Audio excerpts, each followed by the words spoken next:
तो आज हम सब राजस्थान की शानदार जल विरासत की दुनिया में एक डुबकी लगाने वाले हैं। देखिए, ये टॉपिक न सिर्फ कॉम्पिटिटिव एग्जाम्स के लिए बहुत जरूरी है, बल्कि ये राजस्थान के लोगों की सदियों पुरानी सूझबूझ और हिम्मत की एक जबरदस्त कहानी भी है। तो सबसे पहला सवाल जो दिमाग में आता है वो ये है कि आखिर एक रेगिस्तानी राज्य ने सदियों तक पानी बचाने की इस कला में महारत हासिल की तो की कैसे? इसका जवाब छिपा है उन शानदार पारंपरिक तरीकों में जिन्हें हम आज एक एक करके समझने वाले हैं। तो चलिए इस रोमांचक सफर पे निकलते हैं। ये है हमारा आज का रोड मैप। हम बिल्कुल बेसिक से शुरू करेंगे, फिर तालाब, झील, बावड़ी जैसे पारंपरिक जल स्रोतों को समझेंगे और आखिर में देखेंगे कि आज के जमाने में ये कितने काम के हैं और सरकार इनके लिए क्या कर रही है। मतलब पूरा टॉपिक कवर होगा, कुछ भी नहीं छूटेगा। चलिए शुरुआत करते हैं जल प्रबंधन की एकदम बेसिक बातों से, क्योंकि किसी भी टॉपिक की गहराई में जाने से पहले उसकी नींव को समझना सबसे ज्यादा जरूरी होता है ना? अब देखिए, यहाँ दो बहुत जरूरी शब्द हैं, जल संरक्षण और जल प्रबंधन। इनमें फर्क समझना बहुत जरूरी है। जल संरक्षण का सीधा सा मतलब है पानी की बर्बादी रोकना, और जल प्रबंधन का मतलब है जो पानी हमारे पास है उसका सबसे अच्छे, सबसे स्मार्ट तरीके से इस्तेमाल करना। एक है बचाना, दूसरा है सही से चलाना। ये छोटा सा फर्क एग्जाम में मार्क्स दिला सकता है। तो एक बात तो साफ है कि राजस्थान में वाटर मैनेजमेंट कोई नई चीज नहीं है। अरे, ये तो एक बहुत ही गहरी, सदियों पुरानी परंपरा है। इसके सबूत हमें हड़प्पा सभ्यता की खुदाई से लेकर पुराने ग्रंथों तक में मिलते हैं। ये तो यहाँ की संस्कृति का एक हिस्सा रहा है। तो फिर इस सदियों पुरानी परंपरा में आखिर कौन कौन से तरीके अपनाए गए?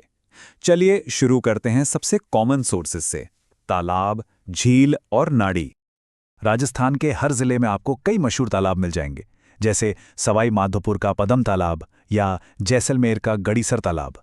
लेकिन एक नाम इस पर स्टार मार्क लगा लीजिए, वो है भीलवाड़ा का मांडल तालाब।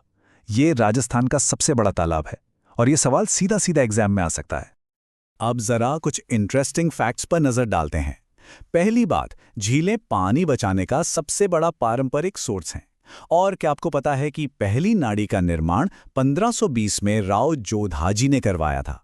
सोचिए जरा, पश्चिमी राजस्थान में तो आज भी 38% पानी की जरूरतें नाड़ी से ही पूरी होती हैं। इससे आप इसका महत्व समझ सकते हैं। चलिए अब बात करते हैं बावड़ियों की, जो सिर्फ पानी के सोर्स नहीं, अरे ये तो कला और इंजीनियरिंग के बेजोड़ नमूने हैं। सच कहूं तो ये आर्किटेक्चर के वो चमत्कार हैं जिन्हें समझना बहुत ही दिलचस्प है। एक बहुत पुराना आर्किटेक्चर का ग्रंथ है अपराजित पृच्छा। उसके हिसाब से बावड़ियों को 4 टाइप में बांटा गया है: नंदा, भद्रा, जया और सर्वतोमुख। ये क्लासिफिकेशन उनके दरवाजों और कोनों की गिनती पर आधारित है। इस तरह की डिटेल्स अक्सर एडवांस लेवल के एग्जाम्स में पूछी जाती हैं। और इन सभी बावड़ियों में जो सबसे शानदार है, जो क्राउन ज्वेल है, वो है चांद बावड़ी। दौसा के आभानेरी में है ये, और इसे 8वीं सदी में प्रतिहार राजा चांद ने बनवाया था। अब देखते हैं कि आखिर ये इतनी खास है क्यों। 19.5 मीटर। जरा अंदाजा लगाइए इसकी गहराई का। मतलब करीब करीब एक 6 मंजिला इमारत जितनी गहरी है ये, और ये पूरी की पूरी जमीन के नीचे खोदी गई है ना कमाल की इंजीनियरिंग? और ये नंबर, ये तो आपको और भी हैरान कर देगा। 3506। जी हाँ, इतनी सीढ़ियां हैं इसमें। ये एक भूल भुलैया की तरह नीचे जाती हैं, और यही बात इसे राजस्थान की सबसे गहरी और सबसे आर्टिस्टिक बावड़ी बनाती है। ये वाकई एक अविश्वसनीय नज़ारा है। वैसे चांद बावड़ी के अलावा भी राजस्थान में कई मशहूर बावड़ियां हैं, जैसे बाटाडू का कुआं, इसे रेगिस्तान का जलमहल भी कहते हैं, और बूंदी को तो बावड़ियों का शहर का टाइटल मिला हुआ है। हाँ, और ये निकनेम जरूर याद रखिएगा, एग्जाम के लिए बहुत जरूरी हैं। अब ये वाली स्लाइड तो एग्जाम के लिए सुपर इंपॉर्टेंट है। तारीख नोट कर लीजिए, 29 दिसंबर 2017। इस दिन भारत सरकार ने राजस्थान के इन शानदार जल संरचनाओं के सम्मान में एक डाक टिकट जारी किया था। ये लिस्ट सीधे सीधे पूछी जा सकती है, इसलिए इन सभी के नाम और जगह अच्छे से याद कर लीजिए। लेकिन रुकिए, कहानी यहीं खत्म नहीं होती। बावड़ियों के अलावा भी राजस्थान में पानी बचाने के एक से बढ़कर एक नायाब तरीके थे। चलिए अब कुछ और शानदार वाटर मैनेजमेंट सिस्टम्स को देखते हैं। ये टेबल देखिए, इससे आपको सब कुछ क्रिस्टल क्लियर हो जाएगा। खासकर खडीन और झालरा को समझिए। खडीन जो खेती के लिए बहते हुए पानी को रोकता है, और झालरा जो बारिश का नहीं बल्कि झीलों से रिसने वाले पानी को इकट्ठा करता है। ये दोनों ही इनोवेशन के जबरदस्त उदाहरण हैं। तो हमने इतिहास तो समझ लिया, लेकिन आज इनकी क्या कहानी है? आइए अब ये समझते हैं कि ये शानदार सिस्टम्स क्यों नज़रअंदाज हुए और आज अचानक से इन्हें फिर से जिंदा करने की ज़रूरत क्यों महसूस हो रही है। अब देखिए, यहाँ एक बहुत ही इंटरेस्टिंग बात है। जिन वजहों से इन पारंपरिक तरीकों को छोड़ दिया गया था, आज पानी की कमी के इस दौर में वही वजह इनके दोबारा ज़रूरी होने का कारण बन रही हैं। क्यों? क्योंकि ये सस्ते हैं, लोकल हैं और सस्टेनेबल भी हैं।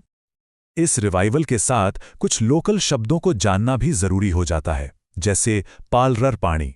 ये क्या होता है? ये है बारिश का वो शुद्ध पानी जो नाड़ी या टांके में इकट्ठा होता है और इसे पीने के लिए सबसे अच्छा माना जाता है। ये शब्द सिर्फ पानी से नहीं बल्कि वहां की संस्कृति से भी जुड़े हैं। और अब आते हैं हमारे आखिरी सेक्शन पर, जो करंट अफेयर्स के लिहाज से बहुत बहुत जरूरी है। देखते हैं कि सरकार इस दिशा में क्या कर रही है। सरकार भी इस दिशा में कई बड़े कदम उठा रही है। इस टेबल में आपको लॉन्च ईयर और मेन ऑब्जेक्टिव पर खास ध्यान देना है, क्योंकि योजनाओं पर सवाल अक्सर बनते हैं। खासकर 2019 का जल जीवन मिशन और 2020 की मुख्यमंत्री राजनीर योजना, ये दोनों बहुत ही ज्यादा महत्वपूर्ण हैं। तो चलिए एक फटाफट रिवीजन कर लेते हैं। ये हैं वो की पॉइंट्स जो आपको बिल्कुल नहीं भूलने हैं। ये इस पूरे टॉपिक का निचोड़ है और लास्ट मिनट रिवीजन के लिए एकदम परफेक्ट हैं। तो आज की क्लास को हम इसी बेहतरीन लाइन के साथ खत्म करते हैं।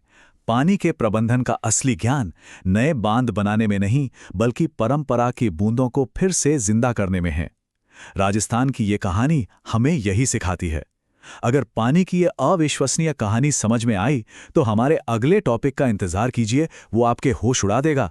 लाइक, शेयर और सब्सक्राइब जरूर करें ताकि आप अगली क्लास मिस ना करें।